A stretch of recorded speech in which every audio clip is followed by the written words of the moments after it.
The Jets defeat the Dolphins, and we've got the three key plays you might not recall that affected the outcome of the game. Let's do it.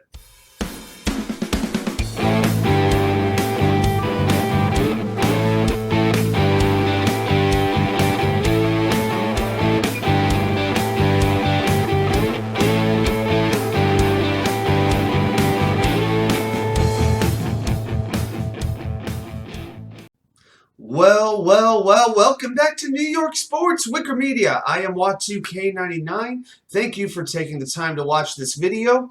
So the New York Jets are coming off a fantastic 40-17 victory over the Miami Dolphins.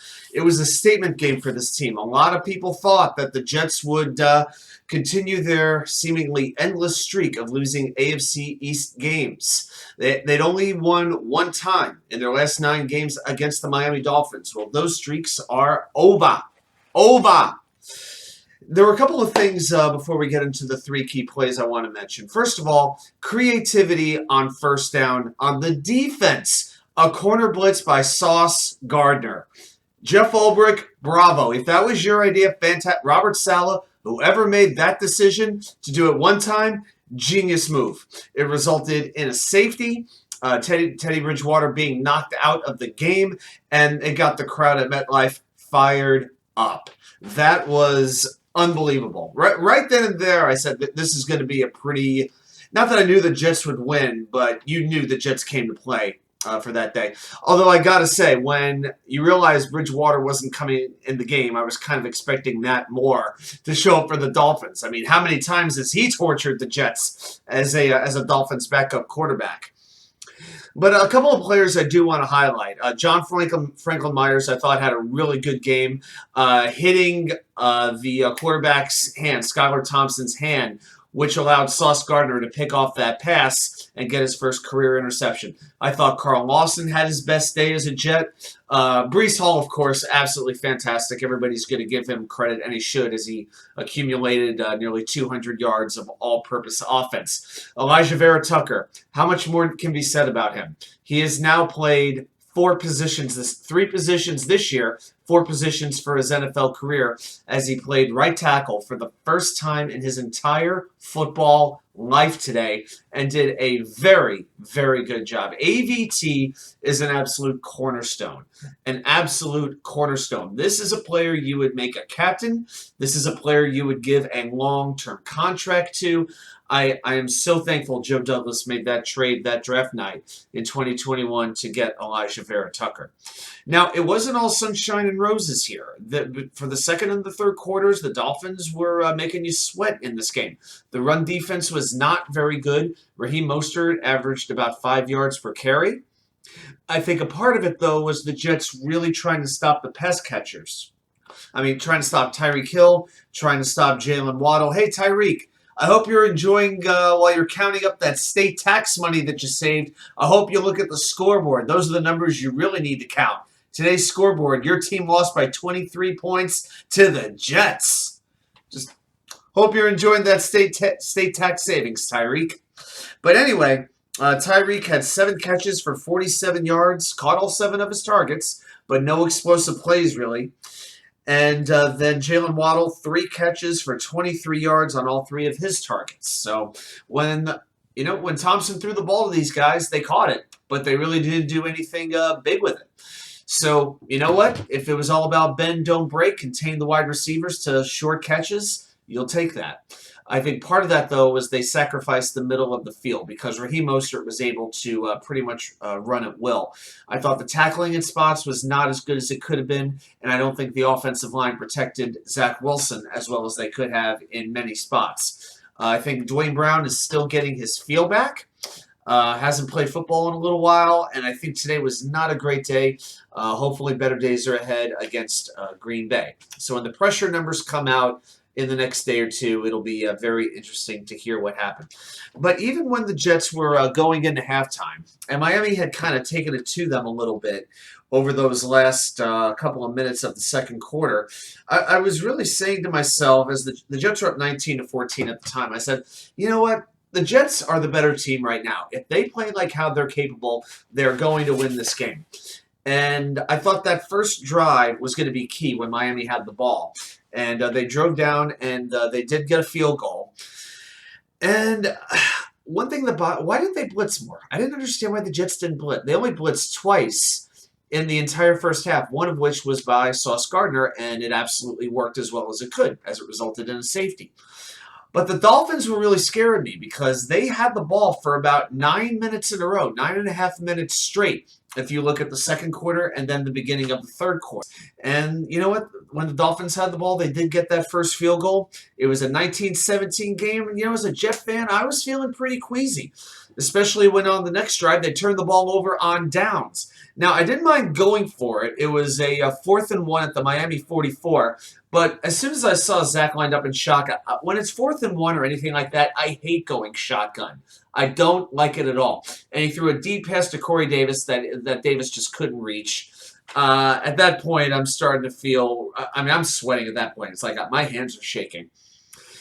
But eventually they did come back. They forced the missed field goal. And Jason Sanders' missed field goal, that to me was the absolute turning point of the game. I felt the Jets needed something to grab the game back. They led the whole game, but they didn't own the whole game. And after Sanders misses that field goal, well, the Jets went right down the field. 7 plays, 56 yards, and it was capped off by Michael Carter's 1-yard touchdown run. And at that point, from there on, the Jets absolutely took control of the game. No doubt about it. So 2 other stats that I find interesting. It had been 63 games since the Jets scored 40 points. 63 games. And if you watch my channel, you know I predicted all week long the Jets were going to score at least 30 on Miami. Apparently, I didn't give the Jets enough credit because they scored 40. But the way they did it, that's not what I expected. I thought Zach Wilson was going to throw a couple of touchdowns, like 3 touchdowns to these different receivers. Zach didn't throw a single touchdown. It was all running touchdowns, 5 rushing touchdowns, but Zach still played a very efficient game, a very good game. He was hitting the short passes. He was taking everything that the Miami defense would give him. No Jet receiver, running back, whatever, had more than 4 targets. You know what that tells me? Zach wasn't locked in on one particular player during this game. And that is important because I felt that was one of his big problems in his rookie year. He would lock in typically on a Corey Davis or a Braxton Berrios. And I felt that would limit the offense. Today, he was dishing the ball all over the place, and you saw the results. And another thing, this is what I love. These fourth quarter surges the Jets have. We've seen it the last 2 weeks against Pittsburgh and now against Miami. They have outscored their opponents in the fourth quarter this year 79-20. I can't remember, in my 35 years of watching the Jets play football, I can't remember them being this good a fourth quarter team. Now, there have been times when, when Parcells was coaching, they make halftime adjustments. But it seems like in that fourth quarter, they just find that extra gear and they take games over. The other teams aren't giving them the ball games. They're taking these ball games. And for a young team to be doing that, if you're a Jets fan, you have to be encouraged by that, and you've got to be excited. Okay. Let's talk about the 3 key plays you might not recall that affected the outcome of this game. The first play, we're going to go all the way back to Bradenmann's first punt. Yes, I am throwing a punt on this list.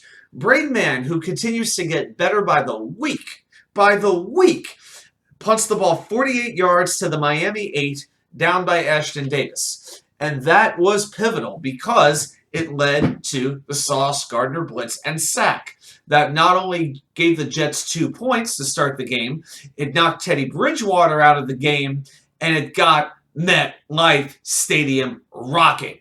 The fans were ready for this game, and the Jets showed that they were just as ready for this game as that crowd was. And that first play set the tone for the rest of the day.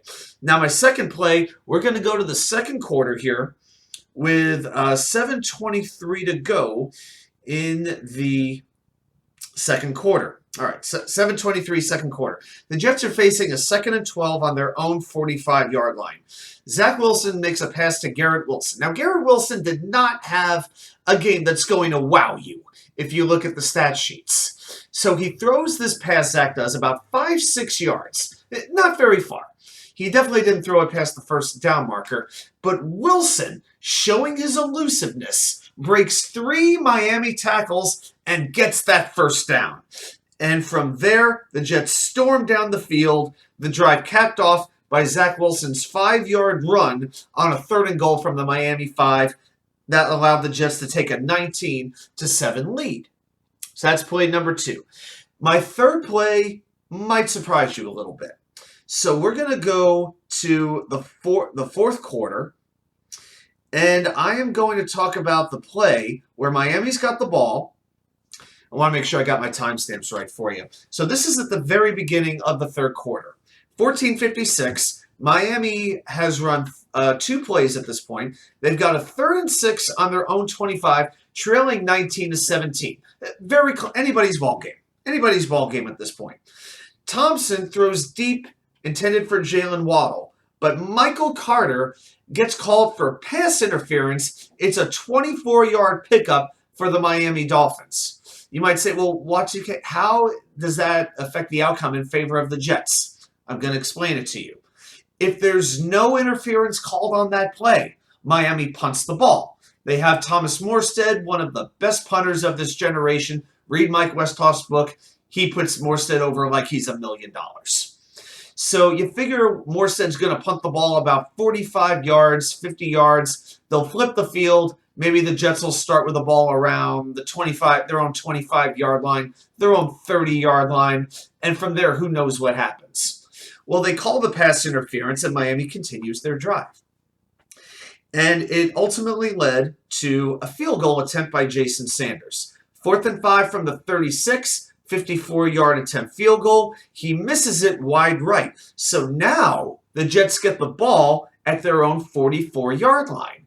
They only have 56 yards to go, whereas it could have been maybe 75 yards, 80 yards. It would have been longer. So this actually helped their field position, and then it only took 7 plays, 3 minutes and 53 seconds to go those 56 yards, and Michael Carter rushes in for the 2nd touchdown of the game that he would score, and that made the game 26-17. It was a 2-score game, and from then on, the Jets pulverized the Dolphins. The strip sack of Thompson leading to another Jets rushing touchdown, and the Jets absolutely put it away. So while it's very easy to think about the missed field goal, remember what led to the missed field goal. This was the best penalty that Michael Carter II will ever take. It's going to be quite the challenge to go up to Lambeau Field and beat Aaron Rodgers. But you know what? This team is showing that they have the pieces to compete with just about any team in the National Football League. And that's a credit to Joe Douglas. That's a credit to the scouting staff. That's a credit to the coaches. Even if you don't love the coaches, they got this team playing hard. And that's a credit to these players that they want to be Jets, that they want to be great, and they love playing together. It's a 3-2 after 5 games. That was exactly what I was hoping for, was 3-2 after 5 games. And those are all AFC games, which makes them that much bigger when we talk about the end of the season and all that that could entail. But it's only October. We're not going to get too crazy yet. Well, thanks so much again for watching, and I'll see you back here with more content from you know where, the Wicker Chair.